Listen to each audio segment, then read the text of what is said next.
शास्त्रों में चरई विते कहा गया, यानी चलते रहिए और चलते रहिए। फिर हमारे पुरखे हुए रविन्द्रनाथ टैगोर साहब ने भी कहा एकला चलो रे। और फिर हमारे एक और पुरखे हुए अभिजीत दादा, उन्होंने गाना गाया चलते चलते यूं ही रुक जाता हूं मैं। तो कुल मिला के जीवन का नाम चलना है और चलते चलते रुक जाना है, फिर चलना है। चलते रहना हिंदी की एक ऐसी प्रक्रिया है जो बार बार रिपीट होती है। ये प्रक्रिया शुरू हुई ब्रेड पकोड़े की ठेली से। शायद ब्रेड पकोड़े की ठेली से इसलिए शुरू हुई क्योंकि जिस स्कूल में पढ़ते थे वहाँ मन नहीं लगा, तो एक स्कूल के ही सामने ब्रेड पकोड़े की ठेली लगा ली। फिर वहाँ से भी मन नहीं लगा, तो भाई साहब ने पेंटिंग वेंटिंग सीख ली, ग्राफिक्स सीख लिया, डिजाइनिंग सीख ली। अच्छा, कीड़ा उधर भी जो है कुलबुलाता रहा तो थिएटर कर लिया, और पता नहीं क्या क्या किया, और पता नहीं कहाँ कहाँ से जाके और कहाँ कहाँ से, मेरे पास शब्द नहीं। मुझे पता नहीं किन साहब की मगर कुछ पंक्तियां याद आती हैं। ना हार में ना जीत में किंचित नहीं भयभीत में, कर्तव्य पथ पर जो मिला यह भी सही वह भी सही। तो कर्तव्य पथ पर इनको जितने भी ऑब्स्टिकल्स मिले, क्योंकि हर आदमी की जिंदगी में जुल्फों के पेचो खम नहीं होते। किसी शायर ने कहा है कि बहुत मुश्किल है दुनिया का संवरना, तेरी जुल्फों का पेचो खम नहीं है। तो जुल्फों के पेचो खम को आज हम अलग रखेंगे। आज हम बात करेंगे उस समाज की जिस समाज को मेरे बगलगीर जो है वो बना रहे हैं।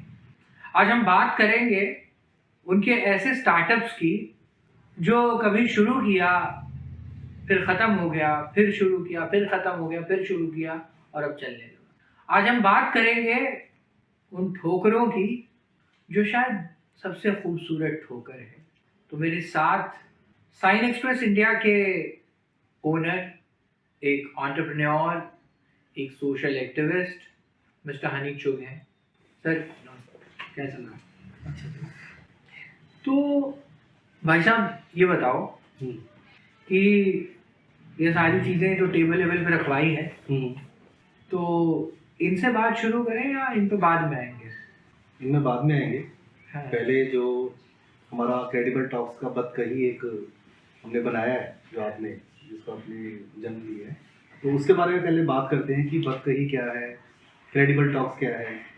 तो उसके पीछे की कुछ चीज़ें आपको बतानी चाहिए पहले कि क्या है बतकही और क्या है क्रेडिबल टॉक्स। थोड़ा सा आप उसके बारे में बताइए, फिर उसके बाद इसके ऊपर भी आएंगे। वो तो मैंने जब पहली बार जो है इंट्रो वीडियो किया था ना, तो मैंने बताया था कि क्रेडिबल टॉक्स क्या है, बतकही क्या है। हाँ, लेकिन वो क्रेडिबल टॉक्स, वो जो बतकही है, वो साइन एक्सप्रेस के पास आज चल रही है, या उनके जो कुछ प्रोडक्ट्स है जो आप देख रहे हैं हमारे पास इस तरह डिस्प्ले में, उसके साथ वो सिंक्रोनाइज हो रही है। वो क्या है, उसके पीछे का कुछ एक जो आपके मन में एक विचार आया, तो आज इसके बारे में हमने जो एक चीज़ डिसाइड की है, तो उसके पीछे की थोड़ी जो होती है ना स्टोरी, एक इमेजिनेशन और एक ऑब्जर्वेशन और एक जो उसके पीछे का हमने सोचा था कि क्या है, वो स्टोरी सबसे पहले जानना चाहिए सब लोग। तो क्योंकि अपने सब्सक्राइबर्स भी और अपने व्यूअर्स सब परिवार की तरह हैं जी, तो कुछ बात दबी छुपी है नहीं। तो मेरे ख्याल आप ये पूछना चाह रहे हो कि बतकही और साइन एक्सप्रेस का जो है आज कोलैबोरेशन क्यों कैसे हुआ है? हाँ, उसके पीछे की स्टोरी थोड़ा सा होता है ना कि ट्रेलर क्या होने वाला है पूरी पिक्चर में, थोड़ा सा ट्रेलर दिखाना। अच्छा, तो साहिबों और साहिबानों, हम जो हैं हनी भैया को मेरे ख्याल 10-12 साल से या उससे भी पहले से जानते हैं। तो तब इनका एक एनजीओ हुआ करता था, उसमें मैं आऊँगा, बाद में आऊँगा, और इन्हीं से वो सवाल पूछेंगे कि ये क्यों स्टार्ट किया था। तब हम उस दौरान मिले और आज तक मिल रहे हैं। जब साइन एक्सप्रेस इंडिया शुरू हुआ तो I was one of the first visually impaired guy who inspired him to make some accessible road safety kits. And then what happened वो आपको पता चलेगा इस पॉडकास्ट में। तो ये कुल मिला के पूरी एक छोटा सा एक ब्रीफ बात है। और वैसे भी क्रेडिबल टॉक्स तो संगीत, सिनेमा, साहित्य और नाट्य के दायरे में रह के समाजी और सियासी यानी सोसाइटल और पॉलिटिकल मुद्दों पर बात करता है। क्योंकि मैंने जैसे पहले बताया था कि आपका ताल्लुक थिएटर से भी रहा, म्यूज़िक से भी रहा, बहुत कुछ किया आपने। मुझे लगा कि ये आदमी कुछ नहीं करेगा तो कम से कम अतुल सत्य कौशिक सर के बारे में ज़रा कुछ तो बताइए, है ना। वैसे है बहुत कुछ इनके ख़जाने में। तो खैर मेरी बात तो होती रहेगी कि 10th क्लास में स्कूल छोड़ने का क्या आपका ये था? 10th क्लास में स्कूल छोड़ने का क्या था? हाँ, क्यों? 99% लोगों का जो रहता है वही सभी के साथ है। हाँ, 2 रीज़न होते हैं, या तो हमारा एजुकेशन सिस्टम अच्छा हो या फिर हम लोग पढ़ने में तेज हैं। ज़रूरी नहीं है कि एजुकेशन सिस्टम ख़राब है या मैं उसको ख़राब बोलूँगा या फिर बोलूँगा कि हमारा पढ़ने में मन नहीं लगता। तो कई बार सिचुएशंस ऐसी होती है कि हम लोग आगे नहीं पढ़ पाते। कई बार फाइनेंशियली दिक्कतें आती हैं, कई बार फैमिली से प्रॉब्लम आती हैं, कई बार हम लोग एजुकेशन सिस्टम को भी साथ में ले लेते हैं। तो कई बार चीज़ें जब पूरी तरह से चारों तरफ सबको घेर लेती हैं तो फिर आप निकल नहीं पाते। तो फिर आपको कुछ ना होता है, कुछ ना कुछ करना पड़ता है। या तो आप उस चक्कर के अंदर गिरते रहो, फंसे रहो, या फिर उससे बाहर आ जाओ जंप करके, या तो उसमें मर जाओ। तो एक एजुकेशन सिस्टम ऐसा था मेरी लाइफ के अंदर कि जिसके अंदर मैं पढ़ रहा था, कोशिश कर रहा था, अपनी एफर्ट डाल रहा था। कंपार्टमेंट आ रही है, कोई बात नहीं, आ गई। री कंपार्टमेंट आ गई, कोई बात नहीं, री कंपार्टमेंट करी, पास हो गए, चलो खुशी होगी कि चलो पास हो गए। लेकिन फिर से कंपार्टमेंट आ रही है, फिर से फेल ही हो गए। तो वो फेल होना, पास होना, तो मुझे लगा कि एजुकेशन के अंदर मैं अपना टाइम और ना ख़राब करके कुछ और करता हूँ लाइफ के अंदर। शायद एजुकेशन मेरे को समझ नहीं आ रही, या मैं एजुकेशन को नहीं समझ पा रहा। शायद मुझे कुछ और सीखना चाहिए, कुछ और पढ़ना चाहिए, कुछ और जो मेरे लिए अच्छा हो या मेरे को आगे लगता हो कि मेरे काम आएगा। तो फिर इसलिए मैंने एजुकेशन को 10th फेल करके ड्रॉप कर दिया, और फिर उसके बाद मैं अपने एक्चुअल काम पे निकल आया, जो कि मेरे को करना था लाइफ में। ग्राफिक्स से लेके, डिज़ाइनिंग से लेके, क्रिएटिविटी से लेके, उस सब के अंदर फिर मैं चला गया। अच्छा। ये 10th फेल की स्टोरी। तो एक फिल्म आई थी 12th फेल, देखी आपने? नहीं देखी। देखना। मैं 10th फेल हूँ ना, तो मैंने 12th फेल नहीं देखी। ऐसे तो BA पास देख लिया आपने? नहीं, वो भी नहीं देखी। कोई नहीं देखी? नहीं। Favourite actor? अमिताभ बच्चन। क्यों? अमिताभ बच्चन, उनको एक्चुअली जब मैं छोटा था मैं तब से उनकी फिल्में देखता, क्योंकि काफ़ी सारे जितने हमारे आजकल के बच्चे तो वो तो उनको एक ओल्ड एज में देख रहे हैं। मैंने उनकी यंग एज की फिल्में देखी है, उनके यंग एज के गाने सुने। जैसे वो एक डायनामिक और वो जो पर्सनैलिटी थी, जो एक जिस तरीके से वो आज के हमारे जो यंगस्टर हीरो हैं वो भी वैसा नहीं कर पा रहे जैसा वो उनका एक स्टाइल होता था। उनका ड्रेसिंग सेंस, उनका बात करने का स्टाइल, उनका किसी भी चीज़ को ले लो आप, लेकिन जो आप मेरे को आप एक जैसे मेरा 83 बॉर्न है, तो उस समय उनकी फिल्में काफ़ी सुपरहिट होती थी, और उस समय वो सबसे डायनामिक लगते थे। तो वो एक छवि उनकी दिमाग में मेरे है, और वो आज तक जीवित है। मेरे लिए वो पेशा फेवरेट है, और मेरे आदरणीय है, मेरे फेवरेट है। एक एक्टर की मृत्यु पे केदारनाथ सिंह कहते हैं कि हिंदी की सबसे खतरनाक क्रिया है जाना। तो मैंने आपको फूट फूट के, इनफैक्ट मैंने खुद को भी फूट फूट के रोते हुए पाया एक एक्टर के चले जाने पर। आप बात कर रहे हैं इरफान खान साहब की, और वो क्योंकि वो उनकी जो मूवीज जब मैं देखता था तो मतलब वो दिल को छूने वाली थी। चाहे वो बिल्लू थी, चाहे वो उनकी एक कारवां थी, या और भी जितनी पिक्चरें देखी, मतलब उनके चेहरे से जो जब वो बोलते थे, या जो उनका देखने का तरीका होता था, आधी बातों को जब उनकी आंखों में अगर आप गौर से देख रहे हो ना, तो आप समझ जाओगे कि वो कहना क्या चाह रहे हैं। जिस तरीके से वो देखते थे, उनकी गॉड ब्लेस मतलब गॉड गिफ्टेड आइज थी, जिसमें वो जिस तरीके से देखते थे, तो वो सामने वाले को इशारा ही काफ़ी होता था कि वो कहना क्या चाहते हैं। तो उनके जाने का मुझे बहुत दुख हुआ, और मैंने उस समय शेयर भी किया था साथ में, क्योंकि वो मतलब ऐसे यकीन ही नहीं हो पा रहा था मुझे कि वो ऐसे हो ही नहीं सकता। मैंने काफ़ी देर यही सोचा कि ऐसा हो ही नहीं सकता, ये फॉल्स न्यूज़ है या ये कुछ ऐसे गलत न्यूज़ फैल रही है। तो मैंने यकीन ही नहीं किया, मुझे यकीन होने में बहुत टाइम लगा। इनफैक्ट आज भी यकीन नहीं हो पाता है, लगता है कि अभी फिर से दिग्मांशु धुलिया या अनुराग कश्यप जैसे लोग हैं वो किसी दिन आएंगे और बोलेंगे कि ये खबर गलत थी और इरफान खान साहब की कोई अगली फिल्म आने वाली है। बट हाँ, फिल्मों के जरिए जो भी एक्टर है या जो भी कलाकार है, चाहे वो सिंगर है या वो एक्टर, वो फिल्मों के माध्यम से जो भी उन्होंने फिल्में बना के दी हैं हमको, हमारे सोसाइटी को, वो हमेशा यादगार रखने वाली है। उनको देख के कभी लगता ही नहीं कि वो होंगे ही नहीं। उनकी फिल्म देखते ही एक ऐसी फीलिंग आती कि चलो वो है, कहीं ना कहीं स्क्रीन के अंदर है या स्क्रीन के अंदर है, बाहर है या दिलों में है या दिमाग में है, तो पर वो जिंदा है, वो गए नहीं। तो एक बहुत अच्छी चीज़ लगती है जब भी उनकी फिल्म देखते हैं, तो हम पूरा एंजॉय करते हैं इसको। काफ़ी अच्छा एक रहता है उनके साथ एक्सपीरियंस मेरा हमेशा। उनकी फिल्मों के साथ तो हमेशा ऐसे ही लगता है कि वो साथ ही हैं। आजकल उनका बेटा भी जो है हाँ, बाबिल, बाकी वो भी बहुत अच्छी एक्टिंग कर रहा है। देखी कोई फिल्म उसकी? अभी नहीं देखी, पर हमारी शुभकामनाएं उसके साथ कि उसकी अच्छी फिल्में रही, वो भी काफ़ी सक्सेसफुल। पर वो बहुत अच्छा एक्टर है। उसकी एक फिल्म मेरे ख्याल अभी आई है, पता नहीं किसके साथ है, और बहुत अच्छी एक्टिंग है उसकी। तो आजकल क्या देखा जा रहा है? कहाँ पे? नेटफ्लिक्स पे। नेटफ्लिक्स पे एक्चुअली अभी पूरा फोकस जो हमारा है ना, वो डिसेबिलिटी की जो फैसिलिटीज़ हैं उसके ऊपर हम ज़्यादा फोकस कर रहे हैं रादर देन अरे यार, नेटफ्लिक्स और अमेजोन। वो तो है। नहीं, अभी नेटफ्लिक्स और अमेजोन का टाइम नहीं है, क्योंकि हमारा एक सेक्टर जो डिसेबिलिटी की फैसिलिटीज़ को लेके है वो बहुत ही पीछे है, और उसको लेके मैं सोच रहा हूँ कि पहले मैं पूरा फोकस उस पर करूँ और रादर देन मैं नेटफ्लिक्स और अमेजोन प्राइम पे जाऊँ। मैं बात मुझे पता नहीं क्यों याद आ गई, वही गाना याद आ गया मुझे पीयूष मिश्रा का, आरंभ है प्रचंड। हाँ, मतलब जिस कवि की कल्पना में जिंदगी हो प्रेम गीत, उस कवि को आज तुम नकार दो, क्योंकि हो सकता है कई लोगों के लिए प्रेम गीत जो है ज़रूरी है, ज़िंदगी में है, मगर कई लोगों को प्रेम से बढ़ के कुछ और भी है।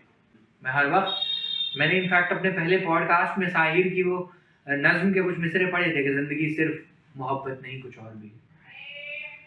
तो कहने का मतलब ये है कि इनकी ज़िंदगी में अभी अमेज़ॉन और नेटफ्लिक्स से इतर कुछ और है ना? तो ठीक है, हम कुछ और पे आए, लेकिन उससे पहले जो गुजर चुकी है उसकी बात कर ली जाए, ताकि ये सनद रहे कि कामयाबी इंसान को अपनी पहली कोशिश में नहीं मिलती। आप तो मुंबई में जाना चाहते थे एक्टिंग के लिए, क्या हुआ, क्यों नहीं गए? एक्टिंग में जाने के लिए मैंने सबसे पहले तो एक्टिंग को समझा, उसको सीखने के लिए मैं अतुल सत्य कौशिक जी के स्टूडियो गया। उनका स्टूडियो मैंने ज्वाइन किया, वहाँ पे मैंने काफ़ी अच्छी फाइन एक्टिंग सीखी, क्योंकि जिस तरीके से वो एक्टिंग सिखाते हैं, जिस तरीके से उनके प्लेस होते हैं, और वो जो मतलब उनका एक तरीका है सिखाने का, काफ़ी इंटरेस्टिंग है, काफ़ी यूनिक है। और मैंने वहाँ पे उनका एक क्रैश कोर्स किया 6 मंथ का, जिसके अंदर मैंने एक्टिंग की काफ़ी सारी चीज़ें सीखी उनसे, वॉइस टोन करना और एक्सप्रेशंस, या फिर कई सारे प्लेज उनके थे जिसके अंदर उन्होंने मेरे को बैक स्टेज काम करने का मौका दिया। फिर उनके स्टूडियो में भी काफ़ी सारे हम लोग प्ले करते थे, तो काफ़ी अच्छा एक्सपीरियंस रहा उनके साथ। मैंने काफ़ी अच्छा टाइम गुजारा और उन्होंने मुझे काफ़ी अच्छी अच्छी चीज़ें सिखाई। और एक्टिंग गुरु में अगर कोई नाम लेता है तो अतुल सत्य कौशिक जी का ही नाम आता है।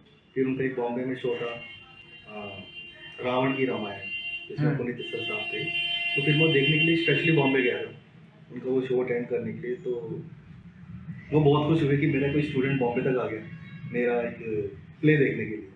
तो मैं देखने गया वहाँ पे, मैंने पूरा दिन उनके साथ गुजारा, उनके साथ पूरा अच्छे से टाइम स्पेंड किया। और वो रावण की रामायण में देखा बॉम्बे में, काफ़ी अच्छी अच्छी सेलिब्रिटीज भी वहाँ पे आई थी, और मेरे को देख के काफ़ी अच्छा लगा। और मेरा था कि मैं एक्टिंग में जाऊँ, मॉडलिंग में जाऊँ, लेकिन फिर मैंने बॉम्बे का भी थोड़ा एक्सपीरियंस लिया, जैसा कि आप जानते हो हमारे पुनीत वशिष्ठ भाई साहब को। हाँ, तो वो मुझे कई जगह लेके गए, उन्होंने मेरा ऑडिशन करवाया और कई जगह बात हुई।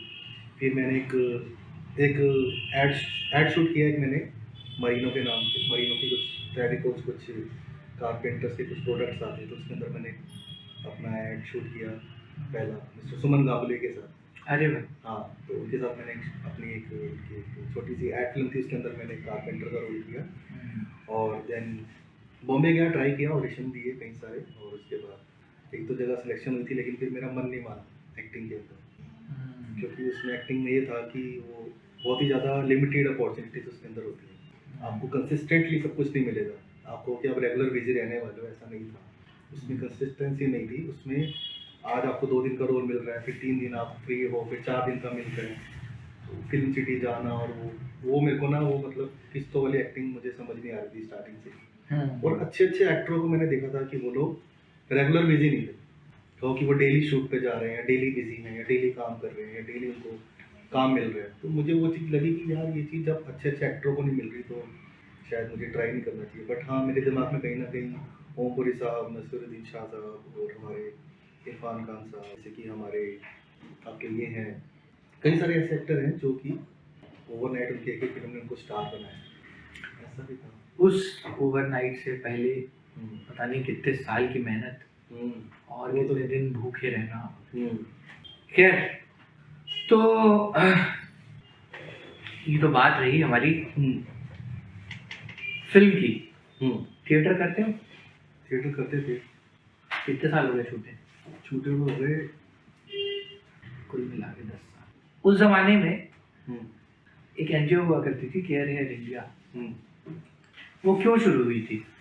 वो शुरू हुई थी केयर एयर इंडिया, हालांकि वो काफ़ी इंटरेस्टिंग स्टोरी है, मैं चलो शेयर करता हूँ कि मैं एक कोई मुझे किसी जगह पे अचानक ले गए एक एनजीओ में, मुस्कान नाम से वो एनजीओ था, बसंत कुंज में, बसंत विहार में, बसंत कुंज बसंत विहार है। वसंत विहार में? हाँ, बसंत विहार में मुस्कान एनजीओ, जो कि डाउन सिंड्रोम बच्चों के साथ काम करते हैं। शांति जी उनके फाउंडर हैं, और उनका बेटा ही उसी स्कूल में वो पढ़ता था, इसी वजह से उन्होंने ये स्कूल स्टार्ट किया था। तो मेरा जाना एक दिन हुआ वहाँ पे, मैं बच्चों से मिला, काफ़ी इंटरेस्टिंग, मेरे को इतना नीट एंड क्लीन, इतना अच्छा, फर्स्ट टाइम मैं किसी एनजीओ में गया था जहाँ पे मैं डाउन सिंड्रोम बच्चों को मिला। तो मैंने वहाँ सारी चीज़ें देखी, स्कूल पे बच्चे क्रिएटिविटीज़ कर रहे हैं, डांस कर रहे हैं, लर्निंग कर रहे हैं, डिफरेंट डिफरेंट उनकी एक्टिविटीज़ वहाँ पे चल रही थी।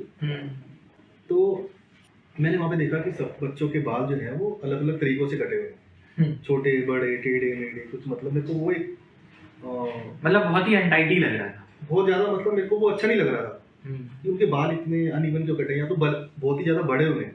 अब एक आधे बच्चे के बाल बड़े होते तो समझ आते, वहाँ सभी के बड़े हुए थे, तो फिर मैंने वो रीज़न जानने की कोशिश करी कि ऐसा क्यों है, बच्चों के बाल क्यों बड़े हुए हैं, या किसी के कटे हुए हैं तो ऐसे अनइवन क्यों कटे हुए हैं। तो फिर उनके पेरेंट्स कुछ के आए हुए थे, उनसे मेरी बात हुई, उन्होंने बताया कि हमारे बच्चे डर जाते हैं जब हम उनको सैलून में लेकर जाते हैं, तो वो वहाँ पे सीजर और कुछ वो जो उनके टूल्स पड़े होते हैं सैलून वाले के, उनको देख के डर जाते हैं, क्योंकि वो सीजर एक कट वाला एक मार्क लेके आती थी उनके चेहरे के सामने, तो उनको डरता था, फिर वो अननोन लोगों से कंफर्टेबल नहीं हो पाते थे, ऑल ऑफ सडन किसी के पास बैठना और हेयर कट करवाना, तो उनको बड़ा डिफिकल्ट लगता है। हाँ। तो ये उनका रीज़न था उनके पेरेंट्स का कि हम लोगों को काफ़ी दिक्कत होती है इन बच्चों के हेयर कट करवाने में, तो हम थोड़ा इसको लेके काफ़ी ज़्यादा परेशान हैं। तो फिर मैंने सोचा चलो कोई नहीं, कुछ करते हैं, लेकिन फिर मेरे दिमाग में ख्याल आया कि क्यों नहीं मैं इनको हेयर कट प्रोवाइड करूँ, प्रोफेशनल्स को लेके आऊँ और इन सब बच्चों को हेयर कट दूँ। तो फिर मैंने वो एक कंसेप्ट मेरे दिमाग में आया, और मैंने फिर वहाँ पे उनके जो फाउंडर थे उनसे मैंने डिस्कस किया कि मैं इस तरीके से कुछ करना चाहता हूँ बच्चों के लिए। तो उन्होंने कहा बहुत अच्छी बात है, आप कर लो, हम आपको परमिशन देते हैं, पर आप करोगे कैसे बच्चे की, वो मैंने कहा वो सब मैं करूँगा अपने। फिर उन्होंने मेरे को परमिशन दी, और मैंने एक थोड़ा सा एक दिन डिसाइड करके कुछ अपने 3-4 प्रोफेशनल्स लिए जो कि प्रोफेशनल स्टाइलिस्ट थे, उनको लिया, और एक अच्छे से अच्छा सा एक स्पीकर लिया, उसमें एक अच्छा सा साउंड लगाया, और मैंने म्यूजिक प्ले कर दिया, जो उन बच्चों के फेवरेट सॉन्ग होते थे जिसपे वो रेगुलर डांस करते रहते थे। अब उनकी पसंद का गाना चल रहा है, ऑल ऑफ सडन एवरीडे की एक्टिविटीज़ हो रही हैं, कोई खाना बनाना सीख रहा है, कोई पेंटिंग बनाना सीख रहा है, कोई फ्लावर के बारे में काम कर रहा है, वो सब चल रहा है, लेकिन अचानक गाने चल रहे हैं बिना शेड्यूल के, तो वो बच्चे एकदम से एक्साइटेड हो गए, डांस करते हुए उस म्यूजिक रूम की तरफ चले आए जहाँ पे म्यूजिक चल रहा था, और हमने अंदर सेटअप लगाया हुआ था बच्चों के हेयर कट के लिए। बच्चे आए, मैंने उनको वेलकम किया, हेलो किया, और उनको आराम से चेयर पे बिठाया, और उनके आगे वो कटिंग वाली शीट लगाई, और उनका हेयर कट स्टार्ट कर दिया, और उनको कोई प्रॉब्लम ही नहीं। एक को देख के दूसरा भी बैठ गया, दूसरे को देख के तीसरा बैठ गया, ऐसे करते करते सब आते गए, और 4-5 घंटे के अंदर हमने 50-60 बच्चों के हेयर कट डन कर दिए। और ये प्रोफेशनल्स के साथ किया है? प्रोफेशनल्स के साथ। तो ये प्रोफेशनल आए कहाँ से थे? ये मैं हायर करके लाया था इनको, अच्छा। जो मेरे जहाँ से मैं हेयर कट कराता था या जो मेरे उनके नॉन थे, तो उनको मैंने इकट्ठा किया और उनको फिर मैं लेके आ गया। आपका भी तो कुछ वहीं से फिर वो शुरुआत हुई थी। वो पहला दिन था, उससे पहले कोई प्लानिंग नहीं थी, कोई शुरुआत नहीं थी, कोई जान पहचान नहीं थी, किसी से कोई लेना देना नहीं था। एक कंसेप्ट दिमाग में आया, फिर मैंने कहा कि चलो स्टार्ट करने के लिए किसी की, तो फिर मैंने वहाँ से वो स्टाइलिश हायर किए और उनको मैं लेके पहुँचा वहाँ पे। तब आप क्या करते थे? तब मैं क्या करता था मुझे तो याद ही नहीं आ रहा था। इतना कुछ किया है, अब उस समय की बात मुझे याद नहीं कि मैं क्या करता था। इतना कुछ किया है कि याद ही नहीं है। बहुत सारी चीज़ें। किसी अमेरिका के एक प्रोफेसर ने किसी को कहा कि बच्चा जब तक ग्रेजुएशन करता है तब तक वो पता नहीं कितने बिजनेस करता है और कितने उसके बिजनेस ठप हो जाते हैं। और ये ऐसा इसलिए करता है क्योंकि एक सक्सेस पाने के लिए 100 फेलियर्स को झेलना बहुत ज़रूरी है। तो आपको क्या लगता है कि मतलब जो आपके फेलियर्स थे वो क्या सचमुच फेलियर्स थे? इनफैक्ट फेलियर मैं किसी को भी नहीं कहूँगा। मैंने जितने भी अपने स्टार्टअप किए उसके अंदर मैंने बहुत सारे बिजनेस किए, पर मेरे को खुशी होती थी नए नए बिजनेस जनरेट करके देखने में कि होता क्या है एक्चुअली में। इसकी रूट्स कहाँ पे हैं। अगर मैं बात करूँ तो मैंने शेरवानी का बिजनेस किया जिसके अंदर मैंने शेरवानियाँ बनाई। यार ये तो मुझे भी नहीं पता थी। हाँ, ये आपको भी नहीं पता था। तो मैंने शेरवानी का बिजनेस स्टार्ट किया कि यार लोग शेरवानी पहनते हैं, शादियों में इतना पैसा लगाते हैं, हाँ। तो मैं शेरवानी बनाता हूँ। तो मैंने शेरवानियाँ बनाई, शेरवानियाँ मैंने फिर सप्लाई करी कुछ शोरूम्स में, डिफरेंट शोरूम्स में वो काम किया। फिर उसके बाद मैंने चॉकलेट्स बनाई।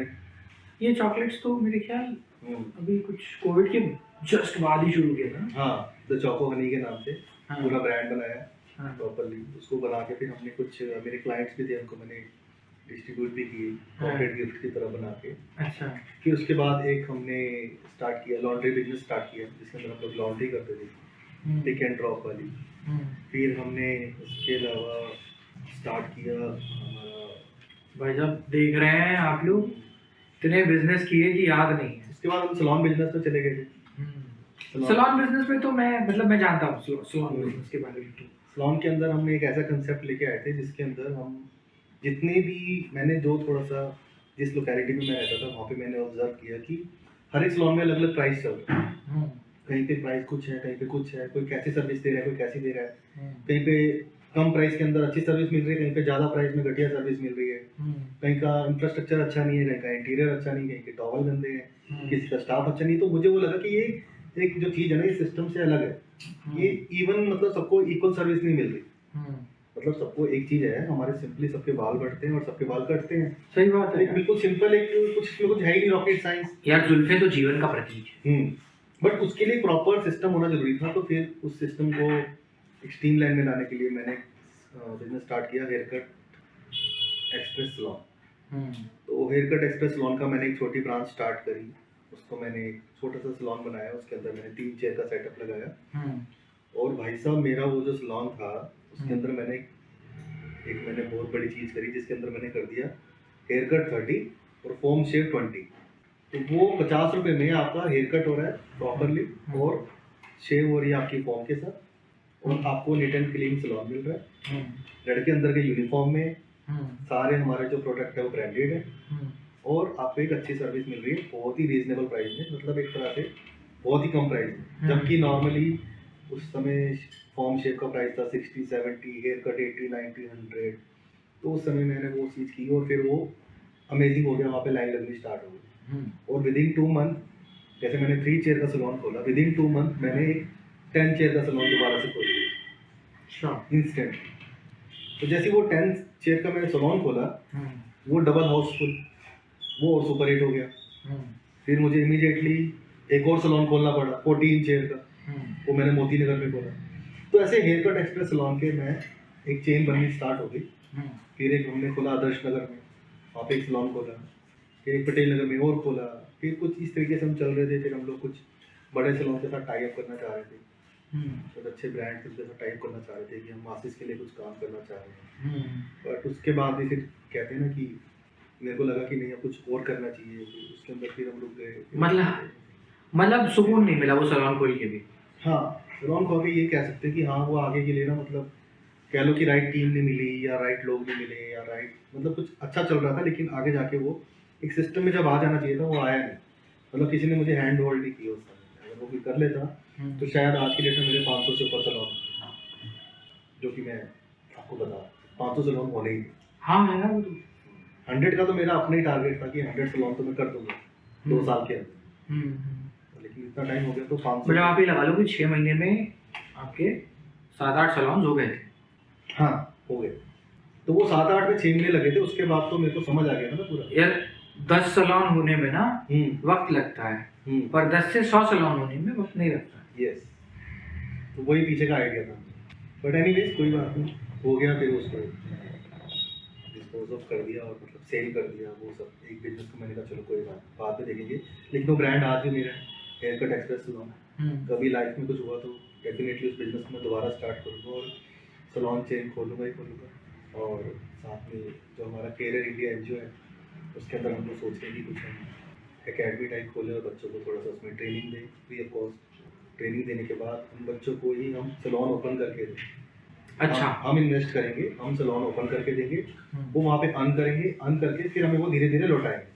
और बच्चे कैसे होंगे, मतलब कि क्या क्राइटेरिया रहेगा बच्चों को? सारे एंटरप्रेन्योर होंगे, हाँ, जो कुछ करना चाहते हैं लाइफ में। पहले वो सीखेंगे हमारे साथ, हम उनकी डेडिकेशन, पैशन, एनर्जी देखेंगे कि वो सीखना चाहते हैं, उनको एक हैंड्स ऑन स्किल चाहिए, हैंड्स ऑन जॉब चाहिए। अगर वो सीख जाते हैं हमारे पास, सीख जाते हैं तो उसके बाद अगर वो डेफिनेटली कुछ करना चाहते हैं तो हम उनके स्टार्टअप में उनकी मदद करेंगे। तो किसी को जावेद हबीब बनना है तो वो कांटेक्ट कर सकते हैं हनीचुक साहब को?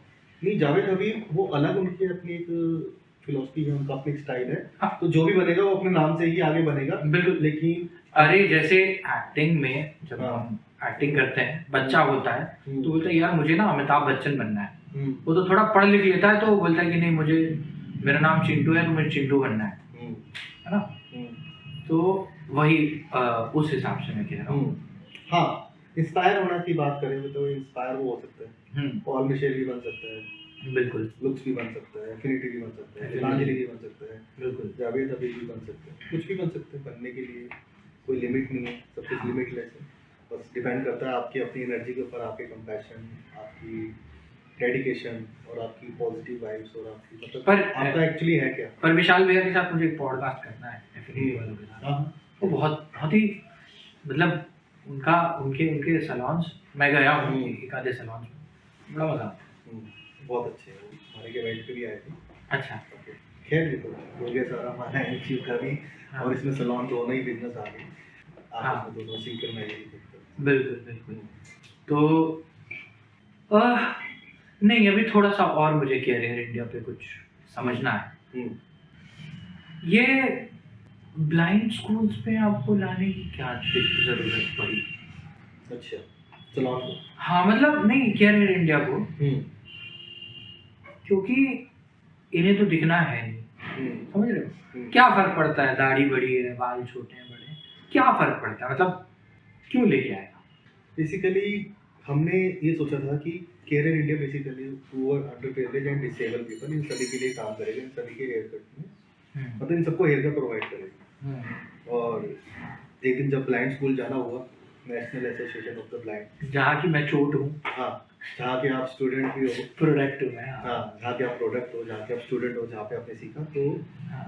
वहीं पे हम लोग जब एनजीओ को लेके आए और हमने जब वो कंसेप्ट उनसे डिस्कस किया, तो जब हमने उनसे कंसेप्ट डिस्कस किया तो उनको समझ ही नहीं आया कि क्या है, मतलब क्या है कंसेप्ट, क्या है बच्चों के हेयर कट, बच्चों के हेयर कट कैसे होंगे वो। Thank you. तो वो उनका कंसेप्ट था कि मतलब ब्लाइंड बच्चों के हेयर कट करोगे, तो मैं कहा कोई बात नहीं, आप एक बार करके देखने दो, आप देखो कि क्या उसके अंदर रिएक्शन होता है, क्या उनके अंदर चेंजेस आते हैं। तो जिस दिन हमने हेयर कट किया, म्यूजिक वही हमारा music on, haircut start, और जब बच्चों ने बाल, जब उनके हेयर कट हो रहे थे, इनको नजर नहीं आ रहा था। अब वो जो मैंने जब बाल काटे ब्लाइंड स्कूल में ब्लाइंड बच्चों के, तो वो जो बाल काटे, हमें तो बाल काट के बहुत अच्छा लगा, जो हमारी फीलिंग थी वो तो अलग थी, वो तो मैंने आपको बता दी। लेकिन जिसके काटे उनकी क्या फीलिंग थी, वो ये साथ में बैठेंगे ही बताएंगे कि क्या फीलिंग। पहले मुझे आया था बहुत गुस्सा, पता नहीं यार, संडे का टाइम है, ये लोग सोने नहीं देंगे, बाल काटने वाले आ जाएंगे। मतलब टू बी फ्रैंक, मतलब मुझे लगा कि यार मैं क्या ही कर दूं। एक संडे मिलता है, उसमें भी आप सोने ना दो, क्योंकि सैटरडे को आया था मैं कॉन्सर्ट करके। मेरे ख्याल उदित जी के साथ था कॉन्सर्ट था, कॉन्सर्ट करके हम लोग आए थे। तो हमें कह दिया गया था रात को कि भाई सुबह बाल काटने वाले आएंगे। कौन आएगा यार, वही जो सेक्टर 5 में पेड़ के नीचे लगाता था पप्पू नाई, वही आएगा। हमें पता ही नहीं था। अच्छा, जब अंदर चल रहा था, कुछ वो चल रहा था, मैं कहा भाई इन्होंने तो मिनी सैलून बना दिया। लड़कों ने मतलब ऐसे बोला, मतलब बोले यार चलो देखते हैं। और उसके बाद जो स्टाइलिस्ट जो है पीछे लड़कों के नाम पूछ पूछ के लिख रहे हैं। अबे ये क्या कर रहे हैं? तो हमारे जो टीचर्स थे वो कह रहे हैं देखो देखो छिछोरा बन रहा है, गुंडा बन रहा है। लेकिन टीचर्स की सुनता कौन है ना। फैशन बहुत बड़ी चीज़ है, फैशन बड़ी चीज़ है, शौक बड़ी चीज़ है। तो वो चीज़ हमने कभी देखी नहीं थी। उसमें कुल मिला के मौज बहुत आई थी, बिल्कुल ऐसे कहते ना जाम फाड़। तो जाम फाड़ जो वो एक माहौल बना था उस दिन, और उसके बाद फिर बनता गया, तो वो बहुत मज़ा आया था। बहुत मतलब हम सबको लगता था कि हाँ, मैंने इसलिए सवाल पूछा कि लोगों को पता चले कि बगैर देखे आपकी लुक्स पे जो आप जज कर रहे हैं, जो जो आपके लुक्स होने चाहिए, जो चश्मा है मेरा, जो मेरी जैकेट है, जो मेरी जीन्स है, मैं बहुत चूजी हूँ। मतलब अगर मेरी शर्ट के एक बटन में ज़रा सी दिक्कत है तो वो शर्ट राइट नाउ रिजेक्टेड है, वो शर्ट मैं दोबारा पहन नहीं सकता हूँ। मेरी जीन्स घुटने के पास से ज़रा सी वो घिसी हुई है तो वो रिजेक्टेड है। तो मैं मेरे लुक्स को लेके मेरी दाढ़ी अगर ठीक से नहीं बनी तो मैं नाई को मैं वहीं पकड़ के डांट देता हूँ। तो लुक्स पे मैंने इसलिए छेड़ा कि लोगों को पता चले कि भाई साहब बगैर देखे भी जो है लुक्स मैटर करता है। खैर, तो ये था मेरा, तो मैं तो, लेकिन आपको क्या मतलब बताया वहाँ के लड़कों से, आपने बात तो की होगी। जब हमने स्टार्टिंग में 3 बच्चों के हेयर कट किए तो हमने तीनों को डिफरेंट स्टाइल दिया। उनके बालों में जेल लग रहा है, उनके साइड में विराट कोहली वाले कट लग रहे हैं, किसी के साइड में हाँ तब नया नया आया था विराट कोहली। तब विराट कोहली नया नया आया था, तो साइड में उसके डबल कट लग रहे थे। तो कट लग रहे थे तो वो हम तो कट लगा रहे हैं, हमें दिख रहे हैं, सबको दिख रहे हैं, लेकिन वो उसको छू के फील कर रहा था। आप समझ गए? हाँ, वो उसको छू के फील कर रहे थे कि विराट कोहली वाला कट जो बोला था वो हुआ है, और वो दूसरे को बता रहे थे। जब वो दूसरे को बता रहे थे वो तीसरे को बता रहे थे, तो उससे वो काफ़ी फेमस था। और काफ़ी बच्चों के हमने विराट कोहली वाले कट किए, किसी को जेल किए, किसी की स्पाइस लुक करी। एक वो अमित था, क्या नाम है उसका, अमित जो वो तो उसको काफ़ी अच्छा स्टाइल दिया, वो भी काफ़ी हैप्पी हो गया कि यार उसने, मैं बताऊं, मेरा ही बैचमेट है, हम दोनों एक ही क्लास के, मतलब हम ऐसे दोस्त हैं मैं और अमित कि हम एक दूसरे की निकरें चुरा के पहन लेते थे। अच्छा, तुम लोग हंस रहे हो पीछे बैठ के कैमरे वाले, वो बात सच है, हम एक दूसरे के हाफ पैंट चुरा के पहनते थे। तो उसको दिखता था थोड़ा बहुत, अभी भी दिखता है, तो वो रिकॉग्नाइज करता था। हाँ, वो देख के तो बताता था सारी चीजें। हाँ, वो देख के मतलब वो हमें सजेस्ट करता था कि मतलब हमारी ये खुराफात होती थी कि हम जाएं। और फिर तो हमारी स्टाइलिस्ट से ऐसी बॉन्डिंग हो गई थी कि हम उसको बता देते थे भाई ये वाला देख क्या है, तो इस तरीके से। तो आधी क्रिएटिविटी स्टाइलिस्ट की होती थी, आधी हमारी होती थी, आपको पता है। यस, वो बॉन्डिंग हो गई थी ना। हाँ, फर्स्ट टाइम ही हमने जब ये चीजें की थी तो हमने बता दिया कि जैसा आपको लुक्स चाहिए, जैसा हेयर कट चाहिए, वो आपको मिल जाएगा।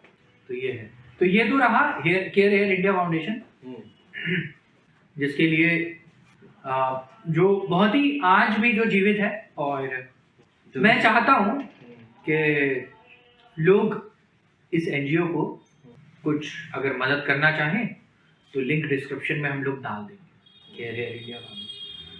अब आते हैं आपके मेन बिजनेस पे। तो साइन एक्सप्रेस इंडिया आपके लिए बिजनेस है या कुछ और? क्या है साइन एक्सप्रेस इंडिया?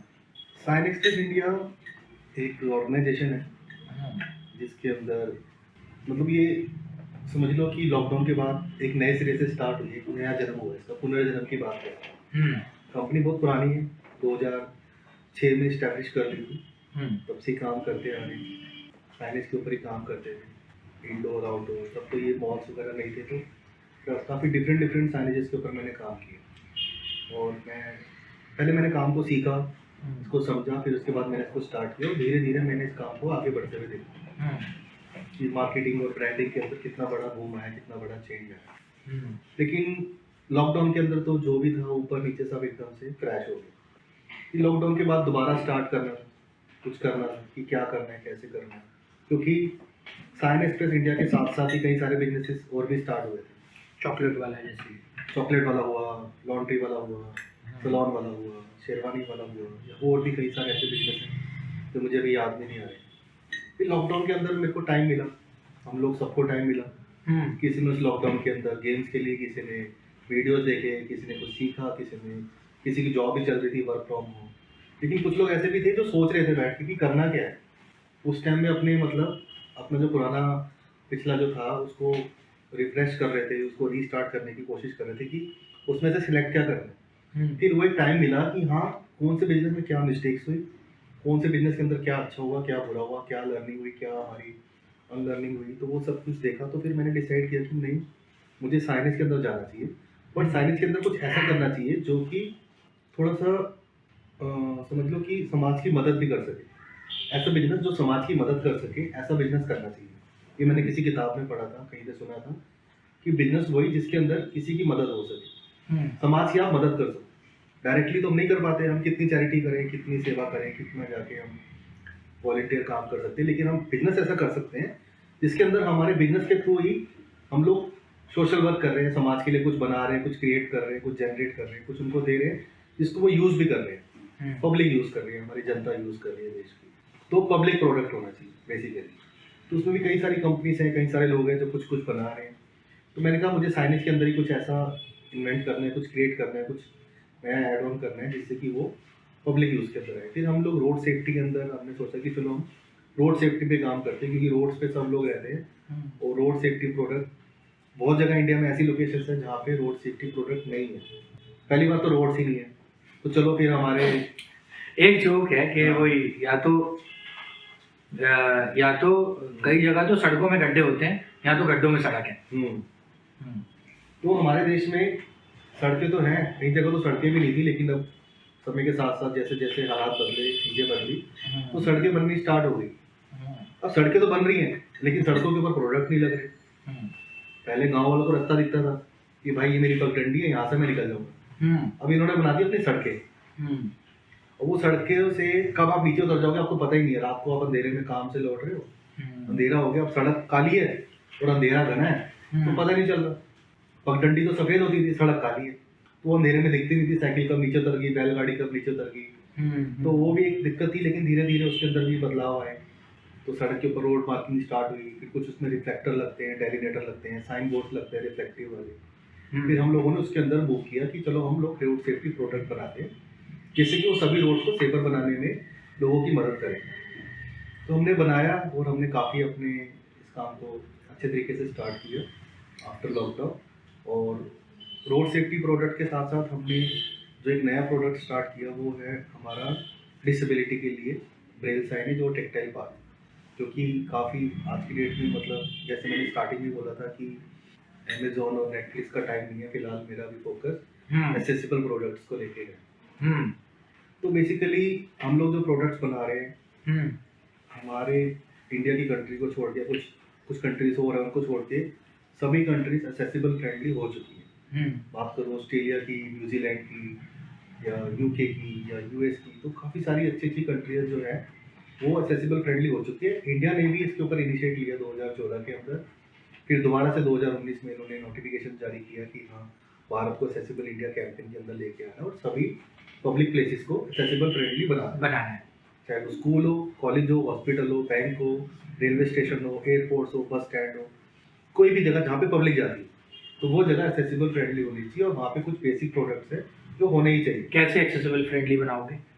देखो, एक्सेसिबल फ्रेंडली बनाने के लिए कुछ पैरामीटर सेट किए गए, उसके अंदर कुछ 10 पैरामीटर्स हैं जो उन्होंने बताए हैं, जिसके अंदर रैंप होना चाहिए, आपका लिफ्ट होनी चाहिए, ड्रिंकिंग वाटर जो है वो एक्सेसिबल फ्रेंडली होना चाहिए, डाउन होना चाहिए कि व्हील चेयर पे कोई भी उसको पी सके, टेक्टाइल पाथ होना चाहिए, एक्सेसिबल टॉयलेट्स होने चाहिए, इमरजेंसी अलार्म बटन होना चाहिए, जब भी कोई बाहर से आए तो उसके लिए एक स्पेशल नहीं, टॉयलेट कैसे एक्सेसिबल होगा वो बताओ। टॉयलेट एक्सेसिबल ऐसे होगा कि उसके अंदर ग्रैब बार होनी चाहिए, उसके दरवाजे जुड़े होने चाहिए ताकि व्हील चेयर अंदर जा सके। वो टॉयलेट के अंदर वो सारी अमेनिटीज होनी चाहिए जो कि कोई भी अगर व्हील चेयर पे है तो उसको आराम से लोकेट कर ले और उसको यूज़ कर ले। अच्छा, और जैसे मान लो एक ब्लाइंड है, उसको कैसे पता लगेगा? उसी के बारे में हमने सोचा कि हम सब चीज़ें तो नहीं बना सकते, लेकिन हाँ, हम जिस लाइन में थे उसमें हमने कुछ चीज़ें ऐड कर ली। तो हमने ऐड किया ब्रेल साइन, जिससे कि वो जो भी ब्लाइंड पर्सन है वो जाके उस साइनेज को छू के उसको रीड कर सकते हैं और रीड करके समझ सकते हैं कि ये एक्सेसिबल टॉयलेट है या ये मेल टॉयलेट है या फीमेल टॉयलेट है, या अगर वहाँ पे 4-5 नलके लगे तो उसमें से ड्रिंकिंग वाटर वाला नलका कौन सा है, वो कैसे समझ आएगा? पानी तो सारे पानी है, या तो वो सब 7-8 नलकों में पानी पी के चेक करें। अच्छा, तो तो मैं इतनी भूमिका इसलिए बना रहा था क्योंकि आपने ये जो मेरे हाथ में आप जो ये देख रहे हैं, मैं कैमरामैन को आग्रह करूंगा कि वो मुझे मेरे मेरे हाथ को दिखाएं और फोकस करें कि मेरी उंगलियां कहाँ हैं। तो साहब, इस पे फोकस करो। आप जब जाएंगे, आपने जैसे जो लोग देख सकते हैं, जो लोग पढ़ सकते हैं, उन्हें ये मालूम चलेगा कि ये तो ड्रिंकिंग वाटर जैसा कुछ लिखा हुआ है, ये निशान बना है, ये कुछ लिखा है, लेकिन कैसे पता चलेगा एक विजुअली इम्पेयर्ड को? तो ये है ब्रेल। इसमें देखिए लिखा है DRINKING, drinking WATER, drinking water. ठीक है, तो ये ड्रिंकिंग वाटर है। तो ये किसी भी स्कूल में लग सकता है, ये कहीं भी लग सकता है। दूसरी चीज दिखाइए, मुझे ये देखना है, ये कौन सी चिड़िया है, जरा इसके बारे में बताओ। ये क्या चिड़िया है? ये चिड़िया का नाम है talking signage. Talking Braille signage, talking Braille signage है ना? तो ब्रेल में देखिए इस पे लिखा है पब्लिक टॉयलेट, और यहाँ भी लिखा है, ये भी पब्लिक टॉयलेट है, पूरा इधर लिखा हुआ है जो है। और पब्लिक टॉयलेट, सार्वजनिक शौचालय, नई दिल्ली नगर पालिका परिषद में आपका स्वागत है, आपका दिन शुभ हो। तो ये टॉकिंग साइनेज हुआ। अच्छा, एक बात बताओ, ये साइनेज कोई क्यों खरीदेगा? लोग तो बोलेंगे हमारे यहाँ आते ही लोग क्या। बेसिकली इसी वजह से हमारी कंट्री एक्सेसिबल फ्रेंडली नहीं है, क्योंकि हम इंतजार कर रहे हैं कि हमारे पास कोई एक्सेसिबल आए, कोई विकलांग आए तो फिर हम लगाएं, तो फिर ऐसा हो, मतलब कोई आएगा तब हम तैयारी करेंगे, उससे पहले नहीं करेंगे। आप समझ गए? तो ये बेसिकली आपको बताऊं तो ये हमारे रेगुलर साइनेज की तरह ही है, बट लेकिन ये एक्सेसिबल होने से क्या होता है कि जो भी ब्लाइंड पर्सन अगर किसी स्टोर में या किसी शोरूम में या बैंक में, मॉल में या किसी भी पब्लिक प्लेस में जाता है तो उसको आइडेंटिफाई करने के लिए दूसरों पे डिपेंड नहीं होना पड़ेगा। हम लोग देख लेते हैं, हम लोग पढ़ लेते हैं, हम लोग पिक्चर से समझ लेते हैं, पर इनके पास सिर्फ एक ही ऑप्शन है उस साइनेज को समझने के लिए, फील करना, टच करना और ब्रेल लिपि के थ्रू उस साइनेज को समझना और उस लोकेशन को समझना कि वो क्या है वहाँ पे एग्जैक्टली, वो जहाँ पे खड़े हैं वो लोकेशन क्या है, वो टॉयलेट है कि वो ड्रिंकिंग वाटर है कि वो लिफ्ट है कि वो फर्स्ट फ्लोर है कि वो ग्राउंड फ्लोर है। अगर वो ब्रेल साइनेज वहाँ पे अवेलेबल है, उसको वो टच करके रीड कर लेते हैं और समझ लेते हैं कि एग्जैक्टली मैं कहाँ पे हूँ और ये कमरा किस लिए है और यहाँ पे मैं क्या करने आया हूँ। चाहे वो डॉक्टर साइनेज हो, चाहे वो होटल साइनेज हो, चाहे वो रेस्टोरेंट हो, बैंक के अंदर अलग अलग। हाँ, मतलब यार ऑपरेशन थिएटर के बाहर लिखा भी तो रहता ही है ना कि ऑपरेशन थिएटर, नीचे ब्रेल में लिख दिया तो क्या फायदा, क्या क्या बिगड़ जाएगा किसी का?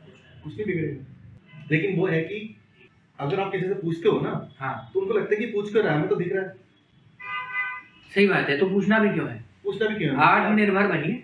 आत्मनिर्भर, हमने अभी अपने पीछे लिखा हुआ है आत्मनिर्भर सुगम्य सशक्त भारत का निर्माण। तो हमने अपनी जो लाइन चुनी है वो यही चुनी है कि आत्मनिर्भर सुगम्य और सशक्त भारत का निर्माण, that is science express India जो करने जा रहे हैं। साइंस एक्सप्रेस इंडिया का काम ही यही है, भारत को आत्मनिर्भर बनाना, भारत को सुगम्य बनाना और भारत को सशक्त बनाना। अब इसमें हम सब कुछ तो नहीं कर सकते, लेकिन जितना हम कर सकते हैं हम कोशिश कर रहे हैं। हमारे साथ पूरी टीम है साइंस एक्सप्रेस इंडिया की, जो इस काम में पूरे दिल से, पूरी श्रद्धा से, पूरे पैशन एनर्जी के साथ लगी हुई है, और वो पूरे फोकस है कि हाँ हम पूरे भारत को एक्सेसिबल फ्रेंडली तो नहीं बना सकते, लेकिन हाँ हम कोई जगह छोड़ेंगे भी नहीं। हमारा टारगेट ये है कि हम कोई जगह छोड़ेंगे नहीं। अभी तक हमने कहाँ काम किया है? अभी तक हम काफ़ी जगह काम कर चुके हैं। दिल्ली के PWD की डिस्पेंसरी हो गई, बेंगलोर का ITC हो गया, अभी हमने रिसेंटली नई दिल्ली नगर पालिका परिषद NDMC कनॉट प्लेस की हनुमान मंदिर कॉम्प्लेक्स जो कनॉट प्लेस में है, उनके पूरे टॉयलेट्स के साइनेज हमने ब्रेल लिपि में लगाए। और अरे मैं CP गया था अपनी एक फ्रेंड से मिलने, अच्छा। मैं देख के आया। हाँ बस यार मेरे को ये ध्यान नहीं रही कि मेरे को वीडियो बनाना है, मैं देख के आया। लेकिन अच्छा देखा है।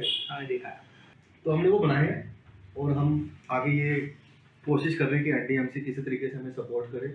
उनके पास ओवरऑल 350 से ज़्यादा टॉयलेट्स हैं, जिसके अंदर वही साइनेजेस लगा के उस टॉयलेट को एक्सेसिबल फ्रेंडली बना सकते हैं, जिससे कि कोई भी पर्सन वहाँ पे जाए तो उस टॉयलेट को आराम से यूज़ कर ले, रेक्टिफाई कर ले, समझ ले और उसको इस्तेमाल कर सके।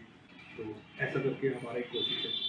और साथ में हम लोग अभी रेलवे के अंदर स्टार्ट कर रहे हैं। रेलवे के अंदर हम लोग एक शाहदरा स्टेशन के अंदर एक छोटा सा हमें एक लोकेशन मिली है, जहाँ पे हम उनको कह रहे हैं कि वो हमें करके दिखाओ। तो उनका करके दिखाते हैं, आप देखो कि हमारे प्रोडक्ट कैसे हैं, कैसे वो वर्क करते हैं, कैसे उनकी परफॉर्मेंस है।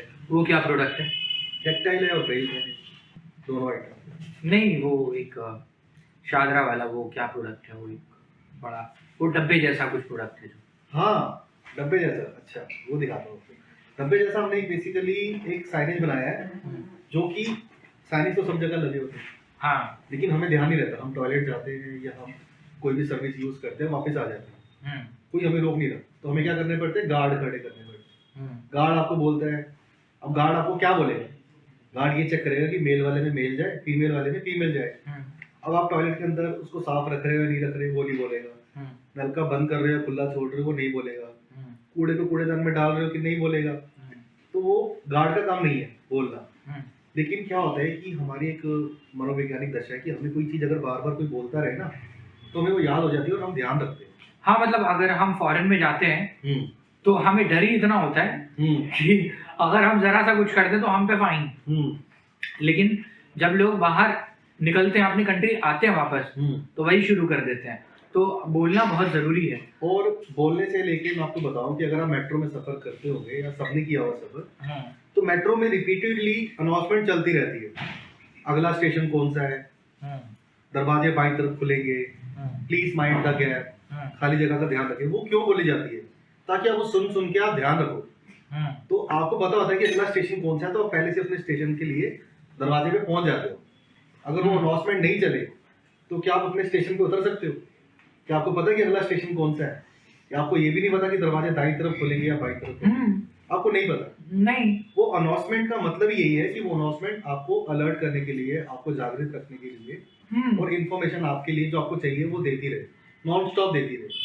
हमने यही सेम कंसेप्ट अपने साइनेज के अंदर ऐड किया कि साइनेज लगा दिया और वो साथ में रिपीटेडली उस साइनेज के ऊपर जो चीज लिखी हुई है या उस एरिया में जो भी चीजों की रिक्वायरमेंट है उसके बारे में वो रिपीटेडली बताता रहे। तो ये मतलब अपराध है, ये है सदैव आपकी सेवा में तत्पर है।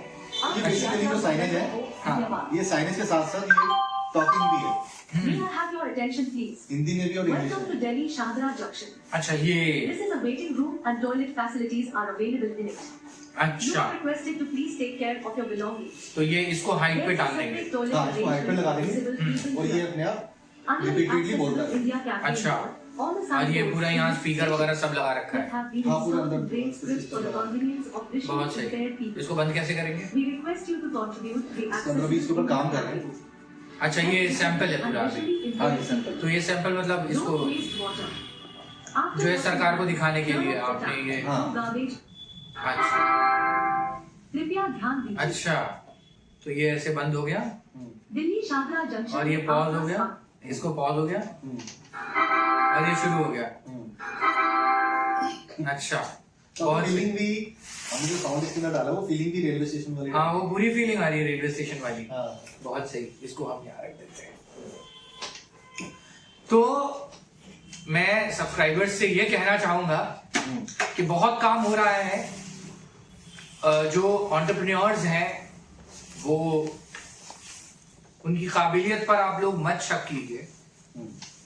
लोग बहुत काम कर रहे हैं और हिंदुस्तान की जनता अब बहुत सेंसिटिव हो रही है डिसेबिलिटी को लेकर, और सेंसिटाइजेशन बहुत जरूरी है।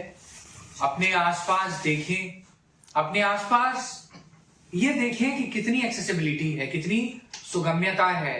क्या आपके घर के पास जो पुलिस स्टेशन है वहां के दरवाजों में ब्रेल साइनेज है कि नहीं है? क्या आपके शहर के विधायक के दफ्तर में जाने के लिए वहां के दरवाजों पे, वहां के उस विधायक के दफ्तर में ब्रेल साइनेज है कि नहीं है? क्या आपके जिले के सांसद के दफ्तर में टेक्टाइल पाथ है कि नहीं? ये देखना बहुत जरूरी है। अगर नहीं है तो आप लोग खुद इस बात को अपने ध्यान में लाइए। अपने आस पास के एमएलए से कहिए, अपने आसपास के सांसद से कहिए, और हो सके तो हमें कहिए। हम अपना ट्विटर यानी साइन एक्सप्रेस का ट्विटर, मेल आईडी, सारी चीजें हम डिस्क्रिप्शन में डाल देंगे। हमें लिखिए, हम आपकी तरफ से आपके एरिया के जो भी बड़े लोग हैं उनको हम पहुंचाएंगे, हम लिखेंगे। क्यों मैं सही कह रहा हूँ ना? बिल्कुल ठीक है। ये एक माध्यम हो सकता है हमारे लिए कि पूरे देश को एक साथ आगे बढ़ना होगा। जैसा कि अभी रिसेंटली एक बहुत बड़ा इवेंट हमारे देश में हुआ, राम मंदिर। हाँ, उस राम मंदिर में हमारे देश के एक एक पर्सन ने बढ़ चढ़ के हिस्सा लिया, चाहे वो छोटा बच्चा हो, चाहे वो बड़ा बुजुर्ग हो। सभी लोगों ने मिलके हिस्सा लिया। सभी लोगों ने मिलके श्री राम के मंदिर के अंदर निर्माण में, उनकी प्राण प्रतिष्ठा में योगदान दिया, अपना इन्वॉल्वमेंट दिखाया। उसी तरीके से किसी भी चीज को पूरा करने के लिए जब तक सब लोग एक साथ मिलकर काम नहीं करेंगे वो काम पूरा हो नहीं पाता, समय लग जाता है। और समय हमारे पास नहीं है, हम ऑलरेडी बहुत पीछे चल रहे हैं। हमें बहुत ही तेजी से आगे बढ़ना है। हमें बिल्कुल भी अब सब्र नहीं रखना है। हमें दिन रात मेहनत करनी पड़ेगी। अगर हमें अपने भारत को, अपने इंडिया को, अपने देश को सबसे आगे लेके जाना है, सबसे ऊपर लेके जाना है, तो उसके लिए सबको मिलके काम करना होगा, सबको मिलके आगे बढ़ना होगा। और ये एक्सेसिबल इंडिया कैंपेन को पूरा सपोर्ट करके पूरे भारत को, पूरे देश को एक्सेसिबल फ्रेंडली बनाना होगा। और वो तभी हो पाएगा जब सब लोग साथ में मिलके काम करेंगे। बहुत सही। तो भाई साहब, जाते जाते ये बता दो कि कौन सा गाना सुन रहे हो आजकल? कौन सा गाना सुन रहे हो आजकल? है गाना कौन सा सुन रहे हो? गाने तो बहुत सारे हैं आजकल। तो सबसे ज्यादा मैं सुन रहा हूँ रेखा भारद्वाज का तेरे इश्क में। कौन सा? तेरे इश्क में। तेरे इश्क में नहीं यार, रेखा भारद्वाज का तेरे इश्क में आए, तेरे इश्क में हाँ रात से। हाँ हाँ हाँ हाँ, हाय तेरे इश्क में तेरे, ये गाना एक गाना है, इश्क का रंग सफेद है बाबा, वो सुनना। इश्क का रंग सफेद है। बीच में हमने एक मूवी तो जो सजेस्ट की थी आपने मुझे, बंदिश बैंडिट। हाँ, वो बहुत अच्छी सीरीज, बहुत अच्छी सीरीज थी बंदिश बैंडिट की, मतलब अमेजिंग थी। आई थिंक अमेज़न पे थी। Amazon prime. हाँ, अमेज़न प्राइम। बहुत अमेजिंग, पूरी संगीत के ऊपर बनी थी। अमेजिंग स्टोरी, अमेजिंग एक्टिंग, तो वो काफी अच्छी, इंस्पायरिंग थी, बहुत अच्छी म्यूजिकल। तो वापस से थिएटर करना शुरू करना है कि नहीं? अभी तो फिलहाल एक्सेसिबल इंडिया कैंपेन के ऊपर पूरा फोकस है कि हमारा प्रोडक्ट आम जनता तक, खास जनता तक, सभी जगह तक पहुंच जाए। हमारी कोशिश इसी में यही है कि हम जितने भी हमारे डिपार्टमेंट हैं, जितने भी हमारे ऑफिसेस हैं, जितने भी बैंक्स हैं, जितने भी कॉलेज, यूनिवर्सिटी या शोरूम या मॉल, मतलब हर एक जगह पर हमारे एक्सेसिबल साइनेज होना चाहिए, ताकि हमारा पूरा देश एक्सेसिबल फ्रेंडली हो, आत्मनिर्भर हो, सुगम्य हो, सशक्त। और हमारी कोशिश यही रहेगी, लेकिन हम चाहते हैं कि सभी जितने हमारे व्यूअर्स, सब्सक्राइबर जो भी इस चीज़ को देख रहे हैं, तो आगे इसको फॉरवर्ड करें और आगे इसके बारे में लोगों से बात करें, हमसे पूछें, हम आपको बताएंगे, हम आपको शेयर करेंगे चीज़, जानकारी चाहिए, इसके कुछ टेक्निकल्स पूछने हो या कुछ भी इसके बारे में इंफॉर्मेशन चाहिए तो हम पूरी प्रोवाइड करेंगे। कोशिश पूरी करेंगे कि हम कैसे पूरी इंडिया को एक्सेसिबल फ्रेंडली बना सकें। तो साहब, ये चलने की प्रक्रिया थी। अभी जो आपने हमारी बदकही सुनी, इसको प्रयागराज के बाद बकैती कहते हैं। आपने ये जो सुना, ये चलने की कहानी थी, ये गिरने की कहानी थी और ये उठने की कहानी थी। ये भटकने की कहानी थी, ये अटकने की कहानी थी और ये खटकने की कहानी थी। तो कहानियां तो खैर चलती रहेंगी, लेकिन रुकना नहीं है। आज बदकही के इस एपिसोड में हमारे साथ हनी चुग साहब थे, जिनसे डिसेबिलिटी पर ढेर सारी बात हुई, जिनसे उनके बिजनेस पर बात हुई, जिनसे उनके उन स्टार्टअप्स पे बात हुई जिन्हें अब किसी ठंडे बस्ते में डाल दिया गया है, लेकिन एक उम्मीद है कि वो बस्ते से किसी दिन बाहर निकलेगी। तो उम्मीद पर दुनिया कायम है। और अकबर इलाहाबादी ने कहा कि उनका एक शेर है कि उस मैं से नहीं मतलब, दिल जिससे हो बेगाना मकसूद है उस मैं से दिल ही नहीं खिंचती। लेकिन शेर मुझे वो याद नहीं आ रहा है कि जिसकी दूसरी पंक्ति थी कि हम हैं तो खुदा भी है, कुछ करके था। तो अगर हम हैं तो खुदा है, ये दुनिया है तो खुदा है, और खुदा है तो ये दुनिया है। तो इस दुनिया को खूबसूरत और एक्सेसिबल बनाने में हम सब आगे आएं, आगे बढ़ें। सरकारों से अपील है कि जरा इस पर ध्यान दें। आप सुन रहे थे क्रेडिबल टॉक्स की प्रस्तुति, क्रेडिबल टॉक्स के पॉडकास्ट बदकही का तीसरा किस्त। मेरा नाम राजीव है, मेरे साथ हनी चुग हैं। अगर ये वीडियो अच्छी लगी हो तो चैनल को सब्सक्राइब कीजिए, वीडियो को लाइक कीजिए, शेयर कीजिए और कमेंट करना मत भूलिए। बहुत बहुत धन्यवाद, आपका बहुत बहुत शुक्रिया कि आप